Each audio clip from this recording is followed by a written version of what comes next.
부처님 당시에 어떤 아주 부유한 바라문이 부처님께 가서 이렇게 말씀하십니다.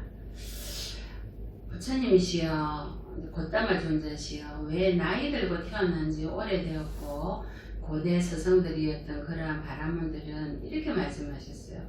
옛날에는 이 세상에 사람들이 굉장히 많았고 마을마다 수도 없이 사람들이 많았는데 지금들은 왜 사람들이 줄어들고 사람들이 갈수록 더 거리가 멀어지고, 우리 요즘 2m 거리 두기 하듯이 그죠?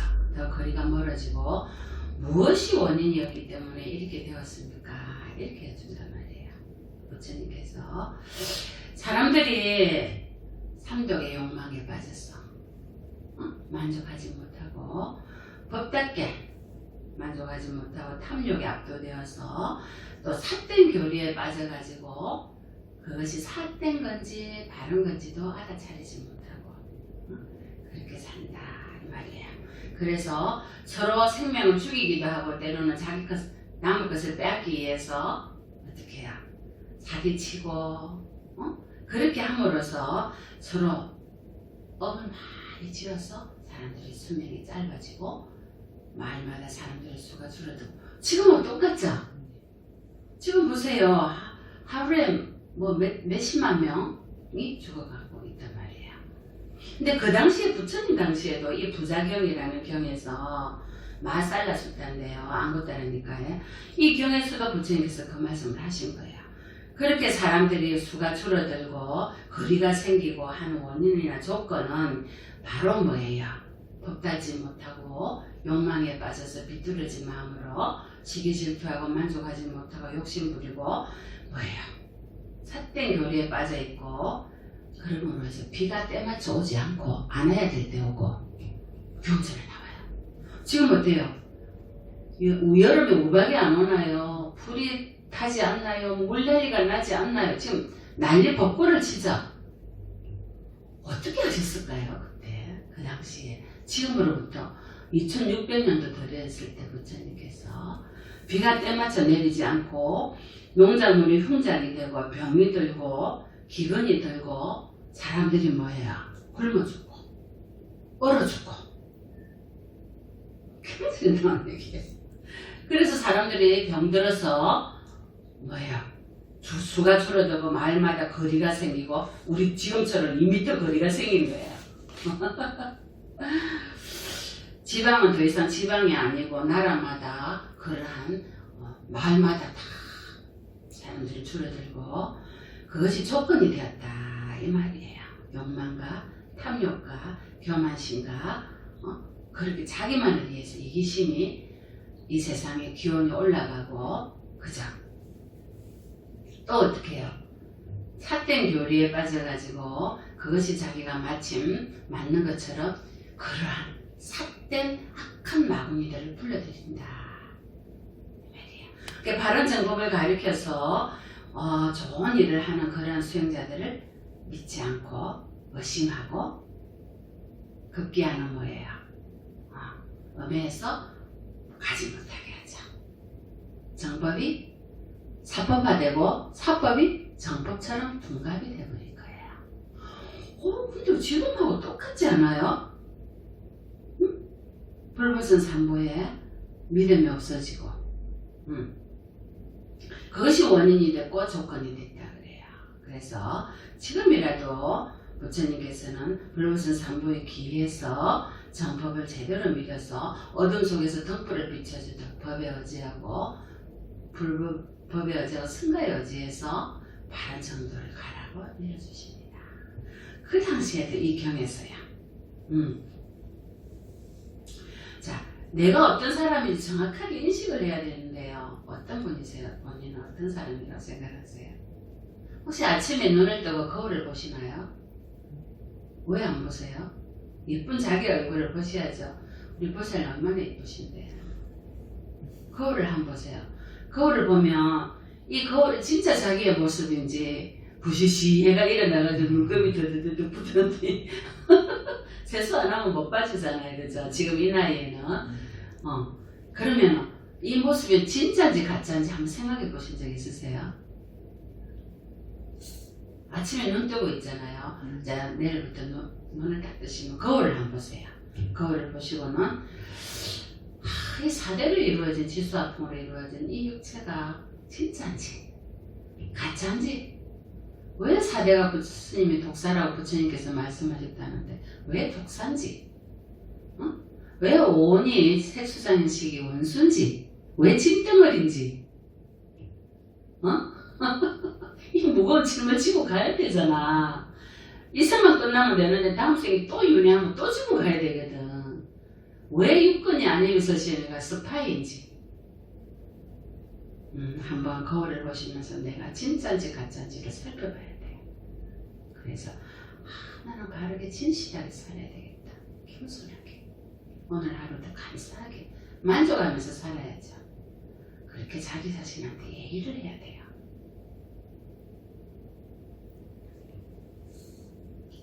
우리는 과거 수억 급생에서 윤회를 알 수 없는 경에서 나오잖아요. 얼마나 많은 윤회 세월 동안에 가래하고 집착해서 내가 흘린 눈물이 오대양 육대주에 물보다 많다. 내가 죽어서 뼈가 녹아서 가루가 된 산이 되었는데 이 지구상의 흙보다 많다 그랬잖아요. 그렇게 수억 급생을 윤회하면서 업을 짓기도 하고 빚을 지기도 하지 않았습니까? 그래서 이 생에 다시 또 그 빚을 갚으려고 조건이 돼서 만났단 말이에요. 그러면 그렇게 수억 급생을 살아가면서 내가 과연 만족하고 겸손했는가? 아니면 교만하고 무시하고 하진 않았는가? 좀 안다고, 아니면 좀 배웠다고, 아니면 좀 돈이 있다고 수행자를 무시하고 어른을 무시하고 남편과 부인을 무시하고 자식을 무시하진 않았는가? 도반을 동료들을 무시하진 않았는지 돌아봐야 돼요. 그 결과 이 생에 내가 무시를 당하고 이 생에 내가 그런 대우를 받는 거예요. 선생님 말씀드렸듯이 원인 없는 결과는 눈꼽만큼도 없어요. 다 내가 지은 대로 자업자득이에요. 근데 누구 탓이에요? 이구 그 인간은. 그래서 우리는 이 생에 살면서 뭘 해야 되냐면요. 몸을 바꿔도 마찬가지예요. 의식이 윤회를 하기 때문에 아리아식이, 종자식이 윤회를 합니다. 그 심층이 깊이 있는 그 아리아식의 식을 계속 정화를 시켜줘야 돼요. 하수구는 우리가 청소를 한 번씩 해주면 돼. 피도 뭐예요? 피가 탁하면 한 번씩 걸러주기도 하고, 요즘은 무슨 크릴 오일인가 뭐 피를 맑혀주는 오일 뭐 그거 하나씩 먹으면 된다 하고 하는데, 의식의 심층 깊은 곳에 있는 찌꺼기는 어떻게 청소를 해줘야 되겠어요? 나의 교만심, 자만심, 탐심, 머릿속은 이러한 찌꺼기들을 탐진치 삼독의 화, 이러한 찌꺼기들을 청소를 계속 한 번씩 해줘야 되거든요. 방아 썰어주듯이 청소해주는 방법이 바로 수행이에요. 기도예요. 절이에요. 그래서 앉아서 조용히 자기를 들여다보면서 일어나면 방아착, 일어나면 방아착, 일어나면 방아착. 방아착이 뭐예요? 내려놓는 거예요. 이 작업을 계속 해줘야 돼요. 수도 없이. 그래야지 그게 청소가 돼. 왜? 꼭꼭 지금 이 의식 속에요. 계속 내가 모아놨거든요. 수업급생을 위해서. 그것이 바로 수행이에요. 그러면 일어날 때 화가 날 때도 있고요. 누가 건드리면 막 업을 지을 때 있어요. 그럴 때 알아차려서 참아야 돼요. 인내해야 돼요. 인용해야 돼요. 자, 부처님 경전에요. 장림경이 있어요. 장림경. 이 경에서 부처님께서는 인간이 세 부류의 중생이 있는데, 장림, 눈이 아예 봉사인 두 개 다 못 보는 중생이 있고요. 한 개만 있는 중생이 있고 두 개 다 눈을 뜬 중생이 있다 그러셨어요. 본인들 어디 속하세요? 눈 떴으니까 두 개 다 눈 뜬 중생이에요. 부처님께서는 우리 보고 눈 뜬 봉사를 하셨거든요. 전도망상돼서 산다. 눈 뜬 봉사다. 자, 장림은 뭐냐? 어떤 자는 얻지 못한 재산을 얻거나 이미 얻은 재산을 늘릴 눈이 없대요. 이미 얻은 재산도 놓치고 얻지 못한 재산도 놓치고 그걸 늘리는 방법도 모르고 눈 어둔 중생처럼. 자, 이거는 세속적인 어떤 재산의 문제고요. 유익한 법과 해로운 법을 알고 알아차리지 못하고 가릴지도 몰라요. 비난받을 법과 비난받지 않아야 될 법을 알지도 못해요. 저열한 법과 수성한 법을 알지도 못해요. 그리고 어두운 법과 밝은 법들이 각각 삼방된다는 것을 알지는, 이거 그럴 눈이 없어요. 안목이 없단 말이에요. 안목이 없으면요, 저열한 것도 수성한 걸로 보이고요, 사법도 정법으로 보이고요. 안목이 있으면요, 한마디만 해도 알아차리죠.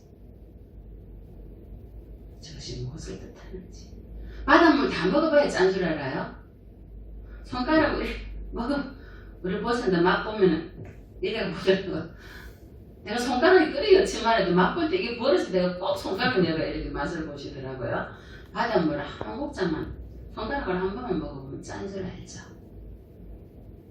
다 마셔봐야 하나요? 한 번 딱 법을 들어보면요, 저 법이 정법이다 사법이다 알 수 있어야 돼. 이것이 두 눈이 뜨인 사람을 말이에요. 한 눈이 뜨인 사람은요, 그걸 몰라요. 재물을 구할 줄은 알아요. 두 눈 다 감긴 사람은 재물 구할 줄도 모르고요, 재물을 잘 운영해서 쓸지도 모르고 바르게 재물을 받아서 보시할 줄도 몰라요. 보시라는 걸 몰라요. 그래서 부처님께서는 한 개의 눈을 가진 자는 재물을 구할 줄은 알지만 이런 법을 알아차리는 안목이 없고요, 두 개의 눈을 다 가진 자, 즉 두 눈을 다 뜬 자는요, 얻지 못한 재산도 얻을 방법도 알고 재물을 늘릴 눈도 있고요, 유익한 법과 해로운 법을 알아차리는 안목도 있어요. 그래서 세상에는 이런 세 분의 사람이 있는데요, 눈을 잃어버린 장님은 재물을 얻을 수도 없고 덕을 쌓을 줄도 모르며 두 곳 모두에서 불행합니다. 금생과 내생 다. 옳은 것과 그른 것을 함께 써서 재물을 쫓는 교활한 자는요, 한 개의 눈을 가진 자, 재물을 구해요. 어떤 방법을 써서든지 간에 교활하게라도 저울을 속에서라도 재물을 구하는데요, 그렇지만 그는 속임수로서 훔치거나 거짓말을 하거나 또는 둘 모두를 써서 재물을 얻는 데는 능숙하고 감각적 욕망을 즐겨요. 진짜. 그렇지만 어떻게 해요? 법을 보는 안목이 없어요. 그래서 다음 생에 지옥으로 가서 그 고통을 받죠. 하지만 두 눈이 다 뜨인 사람은요, 이런 수수한 사람은 바른 방법으로 재물을 얻어요. 열심히 노력했어. 그리고 보시하지 않아요. 그 재물을 잘 쓸 줄 알아요. 열심히 얻은 재물을 보시하고요, 훌륭한 생각과 혼란스러움이 없는 마음으로 행운이 가득한 곳에 늘 태어나요. 즉 모든 전상에 태어나요. 그리고 법을 듣는 안목과 귀가 열렸어요. 이게 바른 법인지 거른 법인지 한마디만 딱 들으면 알아요. 우리가 국맛을 볼 때 국자 속에, 국자는 국통에 내에 있어도 국자가 맛을 보나요? 못 보죠. 두 눈이 다 감긴 장님이나 한 눈밖에 없는 사람은 마침 국자와 같아요. 늘 그 속에 있어도 법의 맛을, 법미를 맛볼 기회가 없어요. 근데 국의 맛은 무엇이 봅니까? 혀가 보죠. 요래 갖고 조금 부어갖고 맛만 봐도 국맛이 짠지 그런지 싱거운지 알죠. 두 눈이 다 뜨인 사람은 조그만 맛을 봐도 그 법의 맛을 알아요. 갈수록 더. 이제는 듣지 않아도, 보지 않아도 보지 알아요. 순간순간. 그리고 자신에 대해서 너무나도 정확하게 알아요. 나는 뭐로 이루어졌고, 나는 지금 어떤 상황에 있고, 나는 지금 누구를 만나서 어떠한 공부를 하고 있고, 알아요. 내가 얼만큼 살아가고 있고, 얼만큼 살 거고, 이것 또한 언젠가는 사라질 거라는 걸 알아요. 지혜로운 사람. 그래서 부처님께서 전에도 제가 말씀드렸듯이 우리가 과연 무슨 항아리냐, 거꾸로 엎어놓은 항아리냐, 옆구리가 터진 항아리냐, 바로 세워놓은 항아리냐, 그거 표현할 스님이 그랬잖아요. 밥그릇에 냄새가 나느냐, 밥그릇에 구멍이 났느냐, 밥그릇을 바로 세워놨느냐, 이거예요. 이 세 가지가. 뭐예요? 거꾸로 엎어둔 항아리는 뭐예요? 아니 가서 본문을 듣는데요. 생각을 딴 데 가 있어갖고 무슨 말을 들었는지 하나도 기억이 안 나요. 이게 뭐예요? 밥그릇에 이미 자기 마음속에 번뇌가 너무 많기 때문에 이 여유가 없는 거예요. 그래서 본문을 들을 여유가 없어요. 그래서 부처님께서는 법을 들어도 법을 설하는 스님은 처음도 끝도 중간도 훌륭하게 정확한 법을 설하는데 어떻게 해요? 그 법을 듣는 이가요. 마음을 그 속에 두지 않기 때문에 잡돌이하지 않는다는 말은 알아차리지 못하고 그 속에 마음이 두지 않는다. 마음이 딴 데가 있다는 거야. 그래서 번뇌망상에 빠지다 보니까 뭐예요? 처음도 중간도 끝도 설한 법이 한마디도 생각이 안 나요. 항아리를 거꾸로 엎어놓은 것 같다. 단지 무슨 생각이에요? 무슨 생각하세요? 빨리 가서 회사 가서 빨리 사업해야 되는데. 제 말 듣고 있어요? 오케이. 자, 그런 사람은요, 또 보세요. 허리에 주머니를 차고 있으면 일었을 때 이거 뭐야? 잘못하면 우리 주머니 엎어지갖고 카드도 잊어버리고 다 잊어버리잖아요. 잘 단들이를 안 하면. 두 번째 사람은 이런 사람이에요. 고먹는 사람. 요서 들어요. 듣는데 요만 당하면 뭐예요? 다 잊어버려요. 무슨 말을 했는지. 이것이 두 번째야. 고먹는 밥그릇이에요. 아까 눈이 하나만 있는 사람이야. 세 번째 분은요, 뭐예요? 통찰치가 있어요. 잡돌이를 해요. 알아차려요. 무슨 말씀을 하시는지. 그래서 그릇을 바로 딱 놓은 사람이에요. 두 눈이 다 뜨인 사람이에요. 안목과 해안이 있어요. 그런 사람은 지혜가 있어요. 한마디를 해도 알아들어요. 응? 어제 따님처럼. 몇 시간을 스님이랑 대화를 했는데 한마디를 해도 다 알아듣는 거예요. 이런 사람은요, 처음도 중간도 끝도 뭐예요? 마음을 잡돌이해서 알아차려요. 무슨 말을 하고 있는지, 어떤 법문을 하고 계시는지. 그래서 자기 걸로 딱 잡았어요. 여기다가 다 일어나요. 생활의 지혜로 살죠. 지혜가 없고 현명하지 못하고 통잘지가 거꾸로 늘 항아리와 같은 사람은요, 삐딱해요. 부정적이고요. 삼보를 의심하고 매사에 의심해요. 불보선 삼보를 의심하죠. 이것이 바로 냄새나는 밥그릇이다 말이에요. 왜? 잡돌이를 못하기 때문에. 그렇지만은 뭐예요? 자주 가서 법문을 듣고 절에 가서 늘 알고 있지만 배운 것을 금방 잊어버려요. 구멍난 밥그릇처럼. 세 번째는요, 그런 통찰지를 가지고 잡돌이를 잘하고 늘 정진하고 기도하시는 분은요, 절에 가서 스님에게 법문의 처음과 중간과 끝을 다 들으면요, 처음과 중간의 끝을 다 마음에 새겨요. 마음에 혼란스러움이 없어요. 그리고 그대로 실천 수행하려고 노력해요.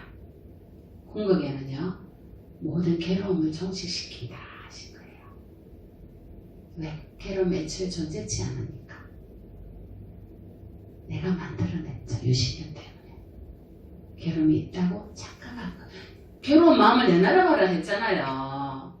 달마대사께서 해가 스님에게 두 번, 스님 너무 괴롭습니다. 괴로운 너의 마음을 내놔봐라. 내놓을 마음이 없는 거예요. 그래서 괴로움을 종식시킨단 말이에요. 왜 괴로워요? 내 거라고 생각하기 때문에 괴로운 거예요. 맞죠? 아들이 내 거예요. 아니. 나도 내 게 아니잖아. 언젠가는 다 버리고 갈 건데 왜 내 거라고 착각하냐는 거죠. 자, 그래서 부처님께서는 이렇게 세 가지의 우리에게 아주 훌륭한 법문을 해주신 거예요. 자, 그리고 또 제가 이 경전을 참 많이 인용을 하는데요. 요마야 대사께서 병이 들을 때 있잖아요. 그런데 부처님 제자 중에 많은 부처님 제자들이 병문안을 가는데 그 중에서 사리불 존자가 가게 됩니다. 사리불 존자는 뭐예요? 10대 제자 중에 사리불 존자가 뭡니까? 지혜제일이죠. 근데 사리불 존자가 병문안을 다녀올 갔다 왔는데 부처님께서 왜 너는 사리부라 너는 병문안 안 가느냐 하시니까 제가 다녀왔습니다. 그 왜 이번에는 안 가느냐. 사실 제가 자선을 조용히 하고 있는데 유마일 존자께서 사리불 존자님 그냥 무조건 그리 앉아있는다고 도인이 됩니까? 앉아있는 것만이 자선이 아닙니다. 자선이란 이 욕계, 색계, 무색계 3계에 있으면서도 뭔가 마음의 작용을 나타나지 않을 때를 말합니다. 잘 들으세요. 뭔가 마음의 작용을 나타내지 않을 때 번뇌와 작용이 완전히 사라진 멸진정에서 일어나지 않으면서도 온갖 위인을 다 나타나는 온갖 위를 다 나타내는 것. 그 말은 뭐예요? 중생계에 있으면서도 여러분이 사바세계에 있으면서도 경지가 뭐예요? 불보살의 경지에 들어가서 정에 든 상태란 말이에요. 부처님이 도법을 버리지 않고요. 범부의 일을 나타내는 것이 자선이다 이 말이에요. 높은 산에 가서 고고하게 앉아있는 것만 자선이 아니고요. 여러분처럼 속가에서 이러한 일을 하시면서요. 그 속에서도 물들지 않는 거예요.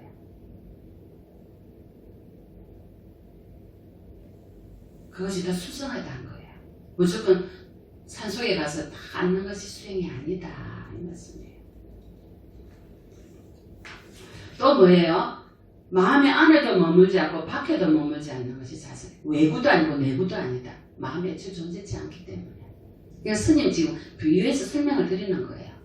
안에도 존재치 않고 밖에도 존재치 않고 머물지 않는 것이 자선이다. 왜? 마음이라는 놈이 애초에 존재치 않으니까. 머물다 사라지는 건데 어디에다 정말 짓냐는 거죠. 이것이 진정한 자선이고 외도의 사견에 흔들리지도 않으면서도 부처님의 37조도품의 교법을 정확하게 알아서 실천에 옮기는 것이 자선이다. 왜? 문사수해야 됩니다. 배우고 듣고 닦아야지만요. 외도로 빠지지 않습니다. 우리를 인도해 주는 건 뭐예요? 부처님의 경전입니다. 듣고 수행을 배워서 깊이 생각하고 그것을 닦아서 내 걸로 만드는 것이 바로 실천 수행이거든요. 근데 우리는 어떻게 해요? 그거 아니야. 선이 최고야. 누가 이 시대에 바른 길을 인도해 줍니까? 부처님의 가르침이 아니면 인도해 줄 자포가 없습니다. 나침반이. 그 가르침은 어디에 있습니까? 경륜론 3장에 있습니다. 그래서 시시때때로 경전과 율장을 보고 논장을 보면서 부처님의 가르침대로 실천 수행을 해서 수행 정진을 하지 않으면 안 됩니다. 왜 교를 공부를 합니까? 선을 위해서 교를 공부합니다. 여러분 공부를 배워야 된단 말이에요. 또 번뇌를 끊지 않으면서 열반에 드는 것이 자선이라서 그 말은 뭐예요? 번뇌도 자연분이다. 떠날 거예요. 골치 아프니까 다 버리고. 아니잖아요. 떠나고 싶어요? 그럼 어떻게 할 거예요? 떠나고 싶다고 떠날 수 있나요? 내가 여기 아직까지 남아있는 이유는 뭐예요? 경험하고 공부해야 될 것이 있기 때문이에요. 이렇게요. 연꽃 속에서 연꽃이 진흙탕에서 피지 않습니까? 성장하잖아요. 그렇게 더러운 곳에서 꽃을 피워야지만 부처님께서 인가하십니다. 선제라 훌륭하구나. 진흙탕에서 연꽃을 피웠구나. 사바세계에서 불보살이 이치를 깨달았구나. 번뇌 속에서 고통의 의미를 깨달아서 고통이 성스러운 진리라는 걸 아는 거예요. 아시겠어요? 떠나고 싶다고 떠나는 게 아니에요. 왜? 오고 감이 없기 때문에. 내가 온 이유는요. 가려고 왔는데요. 또 가면 또 오게 돼요. 오고 간다고 생각하지 마시고 이곳에서 내가 사라지는 거예요. 이곳에서요. 마음을 두지 않으면 돼요. 그 방법은. 어디에도 머물지 않으시면 무유정법이라 하셨잖아요. 건강명에 부처님께서 어디에도 정을 두지 마, 마음을 두지 마라. 마음이 애초에 존재치 않기 때문에 회사에도 남편에게도 자식에게도. 그럼 스님 저 어떻게 해요? 회사는 돌아가게 돼 있어요. 저절로 안 될 일은 안 돼요. 노력은 해야죠. 최선을 다하는데 결과는 뭐예요? 내 몫이 아니에요. 아, 내가 여기까지구나. 내 복이. 그럼 난 열심히 공덕을 짓고 열심히 수행해서 복과 해를 닦아야 되겠구나. 이렇게 생각해야 돼요. 자, 그리고 또 수고리 존자는 해공제일이잖아요. 또 부처님 수고리 존자가 유마거사가 그러신단 말이에요. 또 수고리 존자가 예전엔 자기가 유마거사를 만났는데 이렇게 했어요. 내가 탁발을 하러 갔는데 유마거사가 만나자마자 이런 말을 했습니다. 수고리 존자님, 일체 모든 법에 평등한 마음을 가지고 공양을 받아야 합니다. 제 법이 공한 것처럼 거식도 공하다는 걸 알아야 합니다. 일체의 모든 모습과 성품이 모두 뭐다? 헛개비와 물거품과 같은 걸 알아야 된다.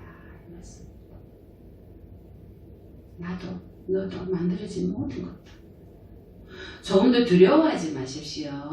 일체의 언설도 이와 같고 사람이 말과 문자에 집착하지 않기 때문에 두려워하지 않습니다. 만약에 문자에 집착하다든지 말의 허상에 집착하게 되면은 공한 성품을 할 수가 없고 해탈을 이룰 수가 없다는 거예요. 우리는 방편으로 쓸 뿐이지 그것이 영원하지는 아니에요. 응? 자, 그래서 여러분 저희가 마음에 안 들어. 저희가 제대로 사는 것 같지도 않아. 이렇게 살지만 늘 잔소리를 해도 들어요? 안 듣죠? 안 듣는데 왜 이때까지 몇십 년 동안 잔소리를 해요? 내 입만 더러워지게 안 듣는데 뭐가 문제예요? 지금은 안 해요. 근데 옛날에는 하면 왜 말을 이렇게 힘들게 했는데 왜 안 듣지 이렇게 생각을 했는데 그게 소용없는지 이제 알았어요. 이제 안 해요. 근데 마음속에는 있잖아. 20번 참았다가 한 번은 하는데 한 번은 하고도 후회해요. 지금은 안 해요. 자, 또 이렇게 말씀하신 거예요. 오가리 존자에게. 뭐 때문에 그 사람 자기 성품을 잘 안 고쳐져. 네. 자기가 잘못한 줄 알아. 아는데 왜 그 사람에게 죄를 더 더하느냐 이 말이에요. 잔소리를 해서. 자기도 자기 마음대로 잘 안 되는데 당신은 그것이 잘못했어. 왜 이래 저래 하면서 그 무거운 마음에다가 더 죄를 보탰다 이 말이에요. 지금 자기가 자기 그릇대로 지금 쇠가 빠지게 하려고 하는데도 안 된단 말이에요. 그게 자기가 지금 잘못하고 있다고 두려움을 들고 있거든요. 그 두려운 마음에다가 더 무겁게 죄를 보태줬다 이 말이에요. 잔소리를 함으로써 본인 알아요. 더 힘들게 했다는 거죠. 애초에 뭐야 제모자선 종신기 신양멸시 제영만 제망식멸 양구고 시정멸진처 제 성품 원래 존재치 않는데 밖에 있는 것도 아니고 안에 있는 것 중간에 있는 것도 아닌데 뭐예요? 중생들이 과거 전생에 조건 지어서 오염돼서 병들어서 지금 이렇게 고통받고 있단 말이에요. 근데 내가 더 그곳에다가 무겁게 짐을 지어줬다는 거죠. 너 이렇게 죄를 지었어. 왜 이렇게 살아? 정신 차리고 살아야지. 본인이 정신 차려야 되는 거예요. 과거 생에 이 생에 조건 지어서 인연대로 이렇게 만날 수밖에 없는데 그렇게 더 업을 짓다 보니까 더 무거워진 거죠. 그래서 다시는 돌아오지 못할 곳으로 가는 경우도 많아요. 부모님들이 어머님이 잔소리를 함으로써. 무슨 어떻게 못 본 척 해야 돼요? 아니죠. 내가 참여를 해야 돼요. 내가 참여를 해야 돼요. 이러한 인연을 만난 것도 누구 탓이다? 내 탓이에요. 과거 생의 연결과 인연과 조건이 이렇게 지어졌기 때문에 이런 인연으로 만난 거예요. 내가 참여를 해야 돼요. 애초에 진정의 바탕에는요, 제가 없습니다. 내가 내한테 집착하는 유신견이 번뇌죠. 그쪽은 번뇌가 그쪽 몫입니다. 그쪽은 문제가 아닙니다. 내가 나한테 집착하고 있지는 않나 돌아봐야 됩니다. 넌 내 자식인데 왜 내 말을 안 들어? 이해하셨어요? 네. 바로 나를 집착하고 있는 거예요. 이 세상은 잠깐 왔다가 사라진 무상한 겁니다. 죽고 사는데 뭐가 중요합니까? 왔다가 갈 건데. 지금 그 공부하고 있어요. 놔두세요, 공부하라. 놔두세요. 실체가 존재하는 건 아니에요. 잠시 물속에 비친 그림자와 같이 우리는 이렇게 허상에 살다가 허상에 속아서 또 얽히고 가는 거예요. 그래서 알고 보면은요, 다 허망한 거예요. 그래서 부처님께서 일체유익법 영웅한포력이라는 거, 그림자와 같고 물거품과 같은데 죽고 사는 것도 그렇게 무엇이 중요하냐는 거죠. 그게 뭐가 안 돼. 그래서 더 무겁게 만들고 내가 죄를 짓고 있다라고 죄의식을 갖게끔 만든다는 거죠. 핵심을 잡으셨어요. 네. 우리가 이렇게 윤회하면서 많은 생을 윤회를 하지만 내가 있다라는 생각에서 벗어나면요, 일체가 다 공이라는 사실을 알게 되고요. 잠시 왔다가 그냥 물거품으로 사라질 거예요. 그래서 거기가 행복하다면 많이 하라고 하세요. 거기가 행복하다면. 응? 거기가 행복하다면. 무엇인데? 왜? 우리 다 물거품으로 사라질 거니까.